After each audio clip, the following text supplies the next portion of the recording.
y entremos en el análisis. Esto dijo Oti Patiño. Doctor Oti, ¿qué tiene usted que decir? Dice hoy Antonio García que ellos nunca han reclutado a nadie, que todos los jóvenes que están allá con los fusiles al hombro es porque quieren, que les da muchas ganas de entrar al ELN. ¿Usted qué piensa de eso? De pronto es así, ¿no? ¿Usted sí cree? ¿Usted cree que ellos nunca han reclutado a nadie, doctor Oti Patiño? Digamos forzosamente, no sé. La verdad no sé. Forzosamente, no sé. Bueno. ¿A qué le suena ese no sé? No, pues se me parece al quizás de Jesús Santrich. No, yo creo que esto es peor. Es peor, yo creo ¿no? que esto negar lo evidente. Porque esto es serio, porque claro. negar la realidad, ¿no? Sí, esto va de derecho internacional humanitario, Sin son duda. cosas serias, no no, es poca cosa. Y de protección a la niñez y a los adolescentes. Es una cosa que además tiene que ver con otro tema y es con irresponsabilidad. Todo un negociador de un gobierno, un jefe de la delegación de paz, no puede decir, no sé, de pronto tal, perdón, a ver, este señor proviene del conflicto armado, pasó por un proceso de paz, se ha acogido a todas las condiciones a las que se comprometieron cuando se desmovilizaron, etcétera, etcétera, y se supone que si está en un proceso de paz, debería estar enterado de lo que pasa. Y debería leer periódicos, oír reportes, leer reportes de derechos humanos, etcétera, etcétera, etcétera. ¿Cómo así que no sé? ¿Cómo así que no podría decir, hombre, por lo menos diga, miren, prefiero no hablar de eso? Y es una respuesta mucho más, si no se quiere comprometer, si no se quiere mojar la mano, está bien, está en su derecho, pero que no nos crea idiotas. Y perdonen que sea tan categórico, pero es que da rabia oír ese tipo de declaraciones porque eso además le quita credibilidad al papel que él le está jugando como presidente, como director, como jefe de la delegación. Eso es absurdo completamente y no se lo cree ni él. Rafael Nieto. Yo creo que el punto de Vlado es el que uno debe rescatar. ¿Qué debe hacer el jefe de negociación del Estado colombiano frente a un grupo violento, en este caso el ELN? Actuar como si fuese cercano o amigo a ese grupo violento, que es lo que refleja esta declaración muy desafortunada de Oti Patiño, o asumir el papel de contraparte. El problema de esta declaración no es solamente que va en contra del sentido común y de la realidad, sino sobre todo eso, que deja la sensación de que en la mesa de negociación no hay dos partes, sino que el jefe de negociación del Estado colombiano, que debería ser contraparte, termina defendiendo, pensando, actuando como si hiciese parte de la alegación del ELN. A mí me parece que es verdaderamente terrible la declaración de Oti Patiño. Yo creo que esa comisión, esa mesa de negociaciones va a necesitar un sacudón. Ya se va María Jimena Duzán, se va Mabel Lara, este señor sale con cada disparate y esto no puede seguir así. Tenemos el problema de que la fuerza pública no está actuando como debería estar, están como tranquilitos que porque estamos en negociaciones y esa negociación no se puede conducir así, no se puede conducir a punta de debilidad y concesiones a cambio de nada, a cambio de incremento de la inseguridad y de desafío de parte de los grupos armados. José Manuel.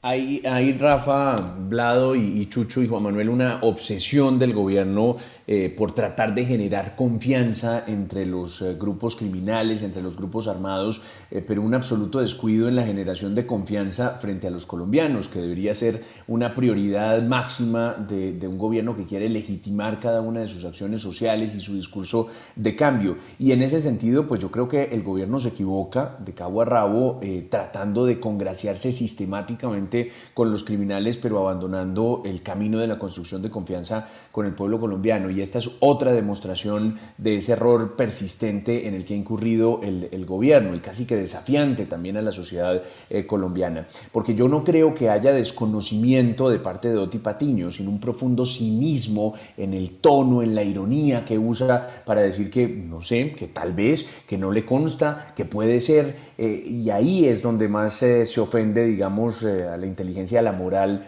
de los colombianos. Error tremendo, equivocación absurda y de nuevo pues esto lleva a que cada día creamos menos en esas negociaciones con el ELN. Jorge Restrepo, director del Centro de Recursos para el Análisis del Conflicto, el CERAC, y profesor de la Universidad Javeriana. Bienvenido a RCN Radio, buen día. buenos días, muchas gracias. ¿Está Un gusto usted- volver a estar con ustedes. Gracias a usted por atendernos. ¿Está usted de acuerdo con lo dicho por Oti Patiño? ¿Hay niños reclutados por el ELN? Bueno, en todos los grupos armados en Colombia, en todos los grupos guerrilleros, de los cuales yo diría que el único que queda de forma formal es el ELN, viene de tiempo atrás haciendo esa práctica de la utilización y también el reclutamiento de menores de edad. Me parece que lo importante es dejar claro a la opinión pública, sin ningún tipo de matiz, que todos esos menores de edad, esos niños, niñas y adolescentes, como es mejor llamarlos, están allí a la fuerza, porque ellos no tienen capacidad de decidir para unirse a esos grupos y tampoco pueden salir por su propia voluntad. Es decir, la sociedad colombiana debe buscar que esos menores de edad pues se les restituya sus derechos y pues abandonen esos grupos, en últimas que sean recuperados por la sociedad. Ni entran voluntariamente, profesor Restrepo, ni salen voluntariamente. Eso es absolutamente claro. Ahora, como decía José Manuel, es increíble que el jefe negociador del gobierno con el ELN no lo sepa, ¿verdad? No lo conozca, o no sé si sea una estrategia de negociación. ¿Cómo entender entonces esa declaración? Pues yo diría que eso lo que hace es que afecta la negociación, porque uno de los que hoy en día llaman mangos bajitos, uno de los objetivos rápidos que se podrían alcanzar de manera pronta, es precisamente que el ELN suspenda la utilización de menores, el reclutamiento forzoso y libere de manera muy rápida a los menores de edad que tiene en su poder contra su voluntad y sin capacidad de decidir. Recordemos que ese fue uno de los principales y más rápidos logros que se obtuvo en la negociación con las hoy extintas FARC. Ellos no solamente suspendieron en su momento la utilización y el reclutamiento de menores, sino que entregaron quienes estaban en su poder al Instituto Colombiano de Bienestar Familiar y algunas organizaciones de la sociedad civil. Si mal no estoy, eso debió haber ocurrido hacia finales del 2014, si no comienzos del 2015, mucho antes de que se alcanzara el acuerdo final con esa guerrilla en ese momento.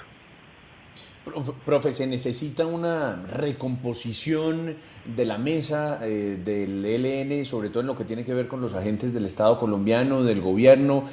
Ya no va a estar María Jimena Duzán, ya no va a estar Mabel Lara, se habla de este desgaste de Oti Patiño. ¿Usted qué piensa? Yo creo que esa mesa de negociación, como la otra que probablemente se abra con el Estado Mayor Central, necesita capacidades, necesita un grupo temático que acompañe a los negociadores, que les muestre lo que deben saber y lo que no saben, y que confirme lo que sí saben en materia de derecho internacional humanitario, de estrategias de negociación, y que les esté contribuyendo con documentos no solamente de inteligencia para saber cuál es la estructura de esos grupos, en qué están involucrados y en cómo negociar. Eso tiene toda una tecnocracia, para poner un término que ya está en desuso hoy en día en Colombia. La tecnocracia de la paz, en últimas, es una plataforma de paz para que las negociaciones tengan éxito. Es muy difícil que una negociación llegue a buen puerto con un grupo guerrillero o un grupo criminal sin que se cuente con esas habilidades.